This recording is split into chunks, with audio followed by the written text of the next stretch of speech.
बिना दवाइयों के अपनी सांसों की मदद से अपने शरीर की हर एक बीमारी को ठीक कैसे करना है, ये आज की बौद्ध कहानी में बताया गया है। तो चलिए दर्शकों, कहानी की शुरुआत करते हैं। महात्मा बुद्ध के सबसे प्रिय शिष्य आनंद ने एक बार बुद्ध से सवाल किया कि हे बुद्ध, आप हमेशा कहते हैं कि सांसों पर ध्यान लगाओ, लेकिन ध्यान तो हम किसी भी चीज का कर सकते हैं, जैसे कि अपने चलने पर, भोजन करने पर या फिर कोई काम करने पर सांसों पर ध्यान लगाना क्यों महत्वपूर्ण होता है? महात्मा बुद्ध ने इसका जवाब देते हुए बताया कि सांसें हमारे जीवन का आधार होती हैं। उन्हीं से हमें जीवन मिलता है और उन्हीं के छूट जाने से जीवन खत्म हो जाता है। आनंद, अगर जीवन को समझना है तो हमें अपने मन को समझना होगा, और सांसें हमारे मन और हमारे शरीर के बीच एक पुल का काम करती है। अगर तुम इस पुल पर चलना सीख लेते हो तो तुम अपने शरीर के माध्यम से अपने मन में प्रवेश कर पाओगे। तथागत ने आगे कहा कि तुम ध्यान किसी भी चीज का लगा सकते हो, किसी भी वस्तु का लगा सकते हो, लेकिन सांसें हमारे साथ हमेशा रहती हैं, और जब हम सोते हैं तब भी हमारी सांसें ही चल रही होती है। इसीलिए सांसों का ध्यान सबसे आसान ध्यान है।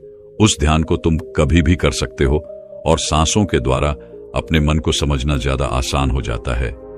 क्योंकि जब हम दुखी होते हैं, परेशान होते हैं, तो हमारी सांसें अलग तरीके से चलती हैं, लेकिन जब हम शांत होते हैं, आनंद में होते हैं, तब हमारी सांसें अलग तरीके से कार्य करती हैं। जब हम गुस्से में होते हैं अथवा डर में होते हैं, तब हमारी सांसें अलग प्रकार से कार्य करती हैं।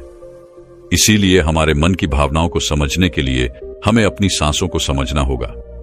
जिस प्रकार हमारी सांसें चलेंगी, उसी प्रकार हमारे मन में भावनाएं पैदा होंगी।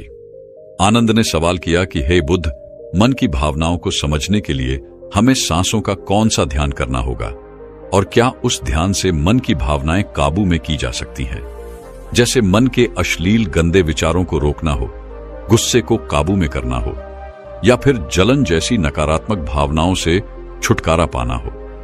क्या कोई ध्यान ऐसा है जो हमारे मन को शुद्ध कर सकता है? क्योंकि जब तक मन में पवित्रता पैदा नहीं होगी, तब तक ध्यान करने का कोई लाभ नहीं है।